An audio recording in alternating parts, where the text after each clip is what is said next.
भारत की ये जो तखरीबकारियां हैं, ये आलमी बरादरी को दिखाई नहीं देती? देखिए, हमारे पड़ोस में जंगें छिड़ गई हैं। ये मैं बार बार बात कहता हूं कि और इसका उसका अब असर जो है वो पाकिस्तान के ऊपर आना शुरू हो गया, आपकी मईशत पे।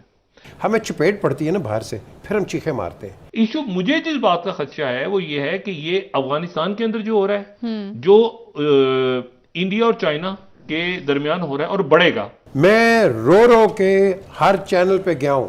1948 की रेजोल्यूशंस की तो सिक्योरिटी काउंसिल, हम क्या करते हैं?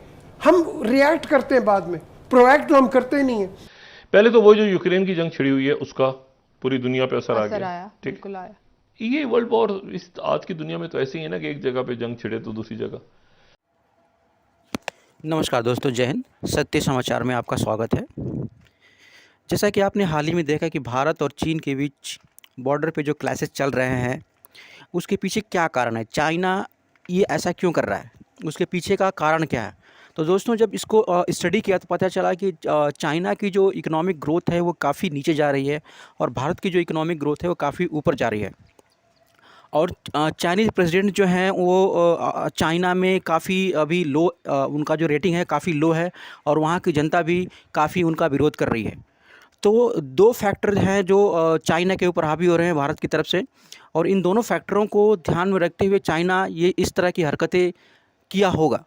क्योंकि जब अगर एक्सक्लेरेशन होगा, जब ये लड़ाई और बढ़ेगी तो भारत की इकोनॉमिक ग्रोथ है वो नीचे जाएगी। चाइना की तो इकोनॉमिक ग्रोथ नीचे जा ही रही है और चाइना की जनता का ध्यान भी जो होगा वो बॉर्डर की तरफ चला जाएगा और प्रेसिडेंट की तरफ से उनका ध्यान हट जाएगा।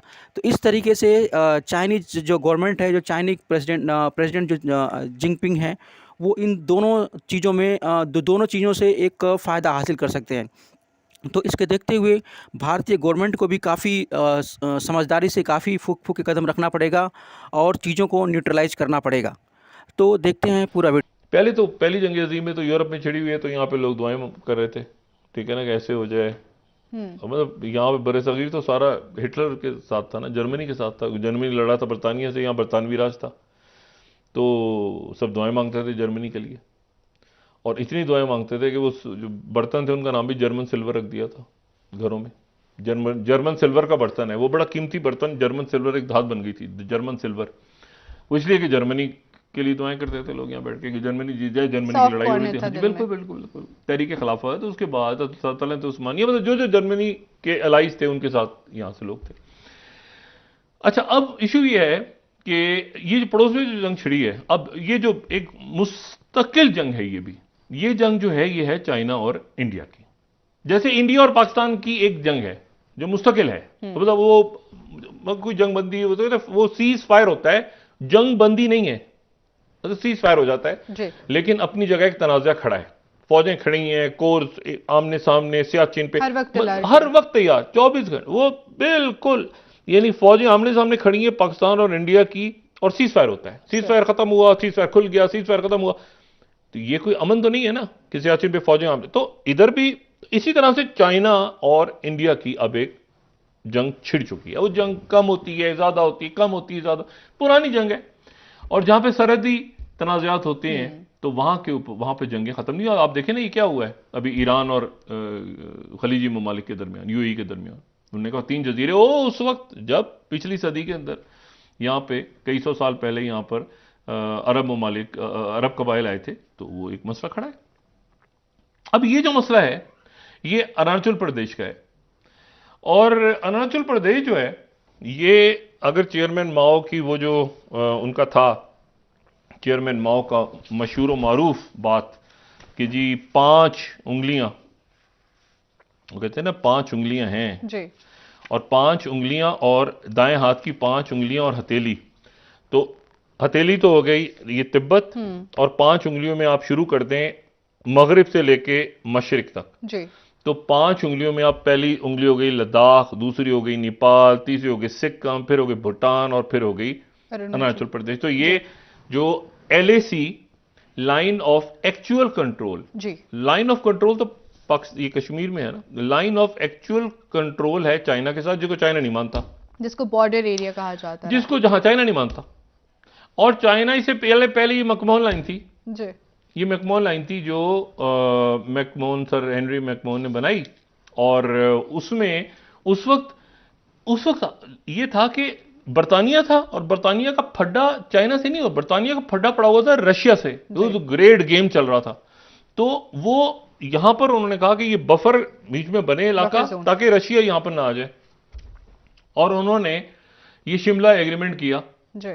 और शिमला एग्रीमेंट जो है ये 1913 और 14, एक तो बाद वाला शिमला एग्रीमेंट है ना, जो भुट्टो साहब का और इंदिरा गांधी का, वो अलग है। वो शिमला एग्रीमेंट उस वक्त हुआ, और शिमला एग्रीमेंट हुआ तो उसमें तिब्बत के लोग गए, यहां से ब्रिटिश इंडिया के लोग गए, और चाइना से भी बुला लिया गया। लेकिन चाइना ने ये कहा, चाइना ने शिमला एग्रीमेंट जिसमें मैकमोहन लाइन बनी, उन्होंने कहा हम इसको नहीं मानते, क्योंकि तिब्बत तो चाइना का हिस्सा है। तो चाइना ने उसको कभी नहीं माना। लेकिन चाइना उस वक्त कमजोर था, ये सेंचुरी ऑफ ह्यूमिलेशन, और वो वहां पे चाइना उस वक्त जो है वो बहुत से मसाइल का शिकार था। लेकिन उसके बाद ये हुआ कि 47 में इंडिया आजाद और 49 में चाइना आजाद, 50 के अंदर फिर फड्डा शुरू। पहला फड्डा ही तिब्बत के ऊपर स्टार्ट हुआ और इन इलाकों में शुरू हुआ। चाइना ने कही तो हमारी टेरिटरीज हैं, वापस लेंगे।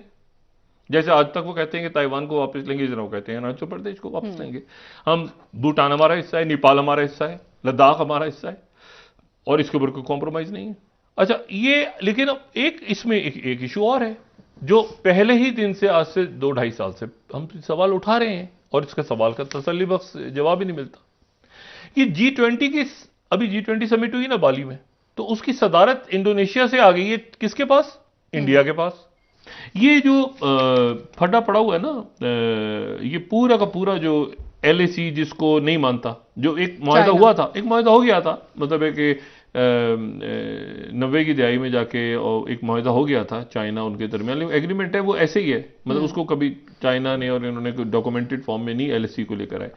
लेकिन LAC के पहले जो झगड़ा हुआ, जो मैंने कल भी कहा था, पहले जो 2020 में जो लड़ाई हुई, वो LAC जो ऑब्सोलीट हो चुकी है, उसके मशरिक के कोने पे लद्दाख के गैल्व, ये जो है ये अरुणाचल प्रदेश बिल्कुल दूसरा हिस्सा है, ठीक है ना। यानी अरुणाचल प्रदेश और सिक्किम एक तरफ है, लद्दाख एक तरफ है, और बीच में उत्तराखंड और हिमाचल प्रदेश। तो ये बिल्कुल जो है वो एक, यानी आप समझे कि पूरा ऐसे जो है ना, पूरा जो बॉर्डर है, यानी सैकड़ों मील बकौल इंडिया जितना मानता है उसको, या 1000 से ऊपर जो चाइना कहता है, तो वो पूरी की पूरी जो सरहद है, उन सरहदों पे लड़ाई है। सही। अच्छा, अब उसके बाद कंटेनमेंट भी हो गई है। इंडिया की कंटेनमेंट अपनी जगह ध्यान में रखें कि उधर से नेपाल, उधर से बांग्लादेश, उधर से म्यांमार, ये जो इवन ये जो रियासतें हैं, ये अरुणाचल प्रदेश जो है ना, ये 7 सिस्टर्स में सबसे बड़ी बहन है। अच्छा, ये सबसे बड़ी और सबसे बड़ा इलाका है इसका, ठीक है ना। तो लेकिन और आप ये देखेंगे ये 7 बहनें जो हैं, इनके 5 तो हमसाए हैं, यानी एक इनका बॉर्डर लगता है ऊपर तिब्बत के साथ, तिब्बत चाइना, फिर एक म्यांमार के साथ लगता है, एक बांग्लादेश के साथ, भूटान के साथ लगता है। तो इशू ये है कि ये जो है ये चारों तरफ इनके बहुत सारे मुल्क हैं, और नेपाल के साथ भी लगता है। तो और ये अब ये देखना है कि ये इंडिया अपने आप को कंटेनमेंट से कैसे निकालता है, कंटेनमेंट से कैसे निकालता है, नंबर 1। नंबर 2, अमेरिका किधर गया? अमेरिका के अपने दाखिली मसाइल हैं। यूरोप किधर गया? यूरोप के अपने मसाइल हैं। रशिया किधर है? रशिया यूक्रेन की जंग में फंसा हुआ। तो ये चाइना, ये इंडिया का अपना इशू है कि इंडिया इस वक्त उलझ गया है चाइना के साथ। कोई मिडिल ईस्टर्न कंट्री, कोई आपके इत्तेहाद उनको जो पता चलता है ना कि चाइना से लड़ाई हो रही है किसी मुल्क की, मतलब देखें ना, मैं इसे यूक्रेन से तजारत शुरू कर दूं तो मेरे पहले बात दिमाग में आएगी पुतिन क्या सोचेगा। मैं पुतिन से तजारत कर दूं, पहली बात ध्यान में आएगी कि EU क्या सोचेगा, EU के मुल्क क्या सोचे। जब आपका चाइना से फड्डा जंग शुरू हो गई तो हर मुल्क सोचता है एक मिनट ठहरें यार, इंडिया से हम कर तो रहे हैं मामला, लेकिन जरा सोच लें कि आगे जाके मसाइल चाइना के साथ ना खड़े हो जाए। अच्छा, तो इसमें दूसरी बात यह कि वो कंटेनमेंट वाली बात की तो जनाब 3 रोज के लिए कोई 49 के करीब अफ्रीका के जो ममालिक हैं वो और अफ्रीकन यूनियन, वो सारे के सारे जनाब 3 रोज के लिए वाशिंगटन लैंड हो गए। इशू मुझे जिस बात का खदशा है वो ये है कि ये अफगानिस्तान के अंदर जो हो रहा है, जो इंडिया और चाइना के दरमियान हो रहा है और बढ़ेगा, बहुत ज्यादा जपियां डाली है ना मोदी जी ने। और G20 नहीं, आप देखिए उसका, अगर आपकी मैशियत, अगर आप कंटेन हो गए इस बात को, तो फिर मैं ये नहीं कह रहा कि कोई हमारी मैशियत उनसे कुछ बेहतर हो गई है। मुझे अगर वो पड़ोस की उसको समझ आए ना, तो कैसा लगा ये वीडियो? जिन दोस्तों ने चैनल को सब्सक्राइब नहीं किया उनसे मेरी गुजारिश है कि चैनल को सब्सक्राइब ज़रूर करें, लाइक करें और कमेंट करें। धन्यवाद।